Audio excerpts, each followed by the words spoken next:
Creation a rebel, yeah. Highly over devil, yeah.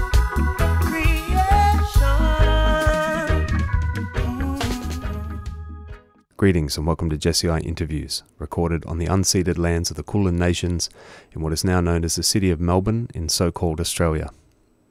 The interview I'm featuring today is with Jamaican singer Tarrus Riley, and it's one I always remember with mixed feelings. Part of that is what I missed out on to record this. The year was 2012, and it was not long before Chronixx blew up and became one of the biggest names in reggae music. I'd seen him performing live on the same trip, and we all knew he was going to be huge.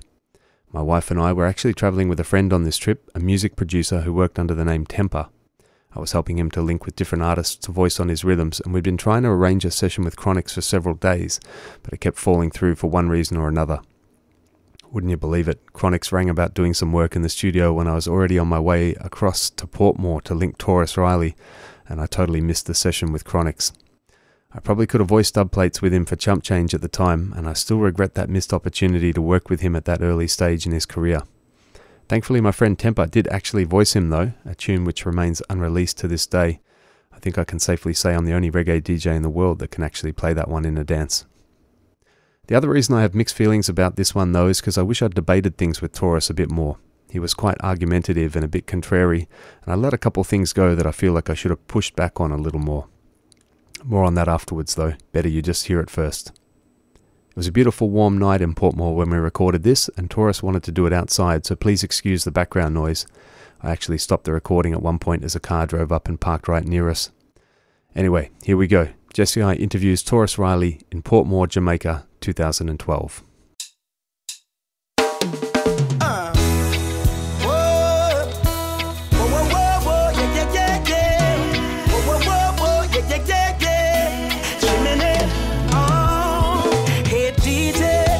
Play that song.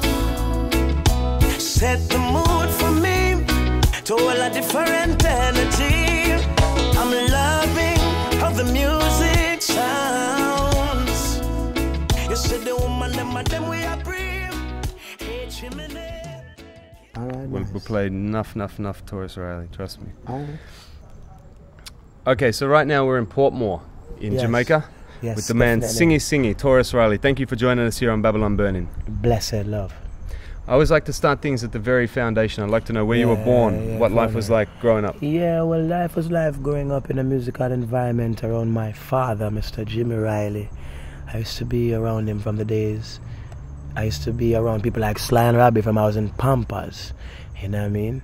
And even Dean Fraser long before I even expect to do music, you know? So growing up was cool. I grew up around the music, from doing the park all over. I'm real Jamaican, out of many one people. I used to live in Florida, went to high school there, back and forth. You know what I mean? So it's all cool. Mm-hmm. And basically, we really give thanks for the way we brought up, because at the time, my mother and father were very nurturing. I can really say that. Into like, them never really forced me to do things that I didn't want to. The only thing them forced me to do is go to school and get a great education and stuff like that. Mm-hmm. But I had the freedom to express myself to my parents at that time. So that is the roots and the foundation in which I come from. Right. What about in terms of the music business? I mean, obviously you're surrounded by the music business, the whole time, but... Yeah, but I never wanted to come into music business first. Mm-hmm. Music was a hobby for me and something that me and my friends used to do and beat on the desk and stuff like that. You know? Loving music so much, I didn't want to do anything else, so it becomes my business now. But I never really wanted to do the music as a business. You know, my musical influences is dancehall music for sure. Mm-hmm. Buju Banton, Bounty Killer, Shabarang, Supercat, those are like giants to me growing up. And a lot of people think older than me really is because the maturity of the music. But still I hate this baby and things like that. So that's definitely the music that I grow up on. Right. You know, definitely. So I think the oldest Tarrus Riley 45s I have in my collection are actually going back quite a long way to Love Promotion. That's my father's label. I believe that, right. So when did you first start voicing and putting out 45s? Yeah, well, around that time I used to record for my father's label, Love Promotion, Jack Scorpio, later on Danny Brownie from Main Street Records. I used to do my little DJ stuff, you know. A lot of youth from Mixing Lab used to get stuff from me. Used to record for Heavy Beat, Mr. Willie in the label. Recording, you know, trying out the DJ world and thing. Yeah, I think I have a single. I think it's called Hell Broke Loose on Love Promotion. I don't know what year that is, but you DJ on that record. I did Nowadays. I was on the flip side of Anthony B's Warmbach with a song called Nowadays and Night Nurse. I have a next song named Wickedness Can't Done. I have a next tune, Babylon Running Loose, not Hell Broke Babylon Loose. Running Loose, that's the one. Man. Yeah. Hey, hey, hey, hey, hey, hey, hey, hey, hey. Well, Tarrus a DJ, me not play. 'Cause Babylon running loose, saying that they're looking for the one who did the crime. Well, a Babylon running loose, I like them want take, but Father them not take mine. Babylon running loose, them have the upper hand and a fight against the way. So on the town the beast is loose, all the ghetto youths living in the inner city. Well, all I see is conflict, and them to keep the peace, but them must stifle it. With human rights, them who want to restrict. I tell you we did this corruption fit. Yeah, so you know, definitely. So what about the style? I mean, obviously it changed a lot from those early recordings. Well, the style grow. I do more singing now, but I still do a little bit of DJing. If you hear like be who we are, 'cause they shot at them strap. I man not tell the youth them. I still I'm not a singer or a DJ. I'm an artist, and I like the freedom to express myself in any way the music comes to me. The only thing that I keep the same is my message. And the message that I have is just to make people feel good and uplift them. The world is a very rough place, and I believe that people go to music as a retreat, to feel nice, to feel, you know, you can have a vacation with the music. So she asked me earlier what inspires me and gives me so much energy, is that, because music gives me energy. So I try to give back people energy to make them feel nice. So you're going out and coming in, you're going to work, you're going to school, that's your song. You know what I mean? So that's how I feel about it. Well, speaking of the message and the inspiration, obviously Rastafari is an integral part of the music. Yeah, integral. My mother and my father teaching, definitely the culture, Jamaica culture. All of these things are in the music, and this is what you hear when you hear. You know what I mean? And also, my personal thoughts are in the music, definitely, a lot. But I try not to get religious or too political, you know, because I'm not into like dividing people. My thing is about bringing people together. Okay, so you don't want to, you're careful not to alienate people. I'm not careful, I just tastefully, you know what I mean? Everything is within class and quality. It's not what you say, it's how you say it. And as grown folks, we should be responsible of the things that we say, right? So that's what it is. That's not like I'm not, if I feel to make a political statement of whatever I feel, then that is what I'm going to say. But in no way, shape or form is my music to be misunderstood as something that is not. It's about struggle, survival, love, unity, you know what I mean? Strength, empowerment. That's what I'm dealing with. So I just pick and choose the topics and the things that I say. Right. Well, I mean, as a Rasta artist, it seems to me, previously in the music, I'm obviously... an artist, and I'm a Rasta, not a Rasta artist. But I'm a Rasta man without artist and without music. If I never sing a song tomorrow, it's a Rasta man. And then I'm an artist. For example, no disrespect. Like Usher. What is Usher? A Christian artist? No. What is Trey Songz? A ballad artist? No, he's an artist, and then his personal faith is what it is. Just don't feel no way. No. You know what I mean? So he's a Rasta man, and I'm an artist. So definitely you will hear that in it. But when you say Rasta artist, you start the segregation this again. Sure. Because I have a whole heap of people who don't love Rasta and them love my music. That means that they must love Rasta. Yeah, yeah. So Jay-Z, what is Jay-Z? A Rasta artist, a ballad artist, a Muslim artist? No, he's an artist. And his personal faith and what he believes in, the way he eats and drinks, that's his personal stuff at his house. Yes. All right, well, yeah, okay, good. Where I was heading though is looking back at the music, reggae music over history. In the 70s, Rastafari was very prevalent in the music. Obviously, Bob Marley helped spread Rastafari to the world. And then if we go back 15 years ago, we had a resurgence with the Bobo artists, I should say, like Sizzla and Capleton and those guys. But these days in the music, it seems to me that Rasta isn't such a big part of the music as it has been previously. You think that's a fair observation? Not really. But I can understand what you're saying. But I mean, Tarrus Riley come on the scene with a song called She's Royal. And that teaching is about Rastafari, because Rastafari called me king when me a little youth. So a king looking for his queen.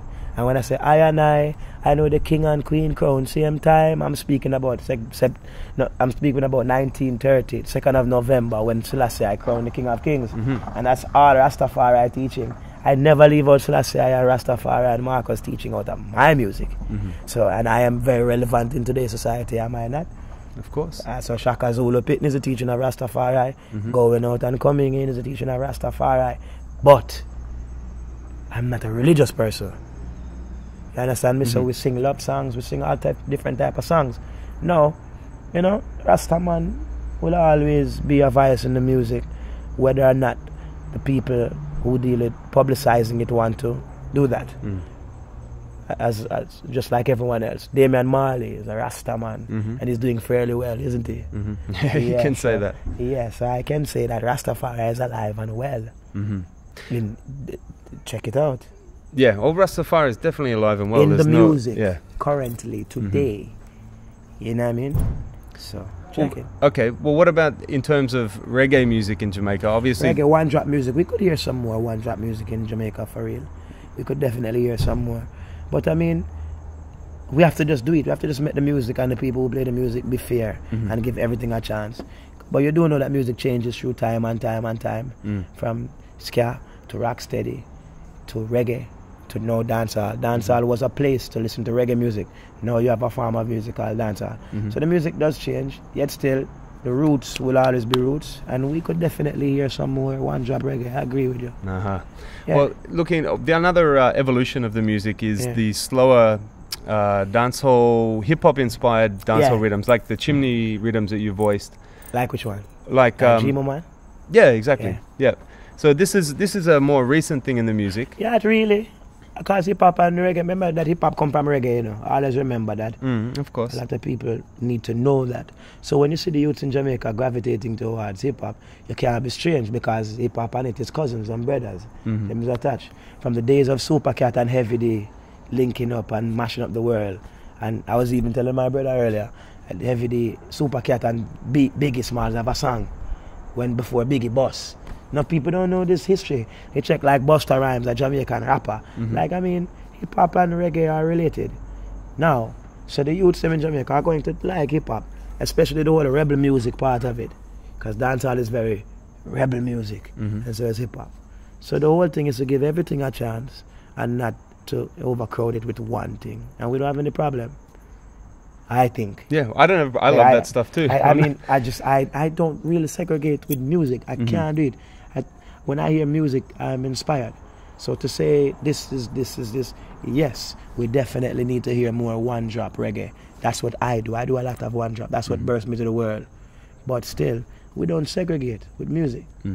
So don't feel nowhere near the youth them making hip hop music, because hip hop music is from Jamaica. In fact, it comes from reggae and rocksteady, and we know that for a fact.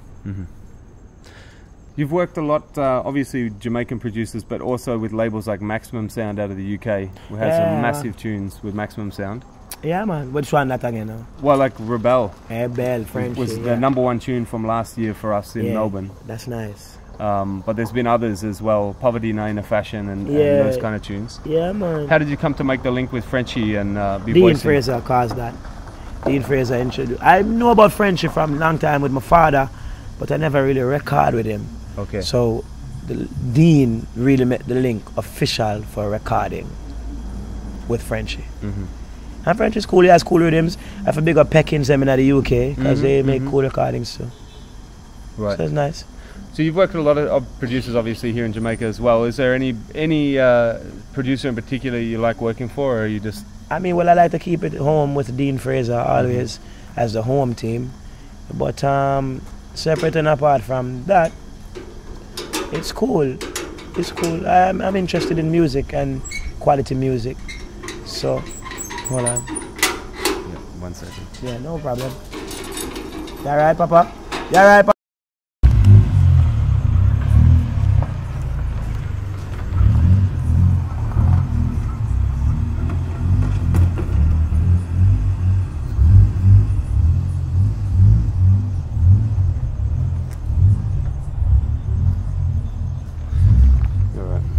Just wait for the engine to shut off.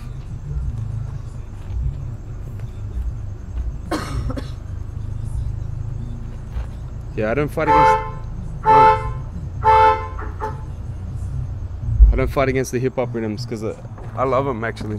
Because a lot of the new roots and culture artists gravitate to those slow piano-driven rhythms anyway. Yeah, I mean, get some more conscious music on them. It's a phase, man. You can't rush it. All right. Sing it. Yo, sir. Bless it. Just wait till this turns this radio off. Conscience, that. Alright. Yeah. Okay. Just can't even remember where we're at. Yeah. Play it and listen. No, I can't. I need the headphone jack. What were we talking about? We're talking about hip hop and you guys reggae. moved on. I know. Yeah. Oh, talking about producers and different things, and maximum sound. Oh yeah, you were saying you've worked with Don Corleone. Yeah, I told you I was working with a lot of different producers, but for the main part, I do keep it in the camp, you know, Mr. Fraser, with no disrespect to anyone, and we still work with a lot of great producers like Don Corleone, Sean and McClure. We work with Paul Bidem at times. We work with Sly Robbie, and we recently working with Jamaican Marley. We do work. We're into work, you know, and good quality work. Good music is good music. Yeah, so whoever's dealing with that is who we naturally work with. Right. So what are you working on now? What can we look forward to in the future? A lot of work. I'm doing a project with me, Damon Marley, T.O.K. and Wayne Marshall and other artists, but those right away, a collaborated effort to make music together as brethren and brethren. Sound real cool. That's one. I'm working on another album. That's two. I have a lot of singles out and I'm going on my tour starting next week, Tuesday. First concert in England for the 2nd of August, right? Independence celebration. Right. So that's definitely what we're working on also. Okay.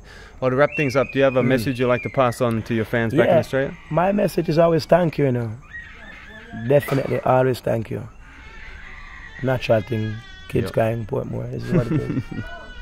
And I mean, Jamaica land we love. So you're still living in the neighborhood, obviously? No, I mean, yeah, well, it's actually my brother's neighborhood. I live in the countryside and I live in Morant Bay, St. Thomas in the east. I wake up to the rivers and stuff like that. It's fantastic. You should come there and see it sometime at the next interview. We should. Yeah, but this is my little corners over in Portmore City, great place. And we just want to the people in Australia, thank you very much. Because it's very far. And to know that they're listening all the way across the world is a big deal for me. And for Jamaica. So keep listening to my music and all the other music and listen with a clear conscience. All right, Tarrus, give thanks for joining us here on PBS. All right, respect. One other question I forgot to ask, but I can edit it back in. Where did the name Tarrus Riley come from? Tarrus Riley is a nickname given to me by my mother. Yeah, and it just carry on. So, because I always wondered about Taurus, because... yeah, well, it's not a zodiac sign, even though I do rule as a Taurus, but it wasn't like that. It just happened like that. Okay. It's Tarrus. Tarrus. And then I put meaning to it later on when I was pursuing the DJ thing. You know, at the time, you know, yeah, shot. Like a musical shot, so it's like a musical gun. That's why you hear songs like The Life of a Gun. You know, but we don't promote guns and violence. It was just the whole thing. Because even in that song, I say, where they make gun for? Guns don't do good. Guns make you kill people. So it's just my DJ name. My mother gave me and I like it. All right. Give thanks, man. Cool.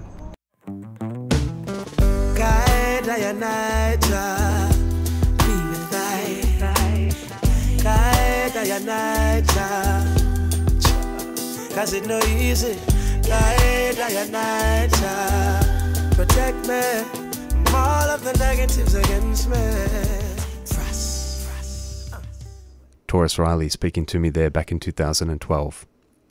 As I said earlier, I kind of wish I debated him more, especially on the Rasta artist topic. He asked, would you call Usher or Jay-Z a Christian artist? I remember thinking at the time, if they began their songs by singing or saying the name of Jesus Christ and made Jesus the actual subject of their songs, I absolutely would. I think everyone would. I feel like he was being argumentative for the sake of it, because he went from agreeing that Rastafari has influenced his music and his entire life to rejecting the label of Rasta artist, to then saying how She's Royal has a Rasta message and how he never leaves the message of Rastafari out of his music. Similarly, I should have explained my argument more about the new sounds of the hip-hop influenced dancehall rhythms, as his counter about dancehall hip-hop crossovers existing for a long time wasn't really the point. What I was referring to was how the dancehall rhythms are actually changing. If you look at where dancehall is today, where trap dancehall is now the dominant sound, you can see where I was coming from. It's funny he said it's just a phase. Little did we know at the time how it would completely take over Jamaican music. That's it for this one. Big shout out to my Patreon patrons, the Don Armageddon Time, the Real General Empress Irie, and the Idrans Mr. DC and Tom Tanaki. Thanks for listening. Ises every time. I care less but workers of iniquity. Rastafari, it's my security. Chimney, and I'm going out and coming in. Never leave by Jaja. I keep me far from vampires. And I'm going out and coming in. Keep me by your right hand. And keep me far from Satan. I let walk with me, talk to me. Show me the thoughts and them hard for me. Me dip on my journey, them can't see me. Them a preface to me, can't write off with me. Be a shield for me, reveal to me the bad card, what them a deal and give me. You never hesitate for bust the seal for me. I lay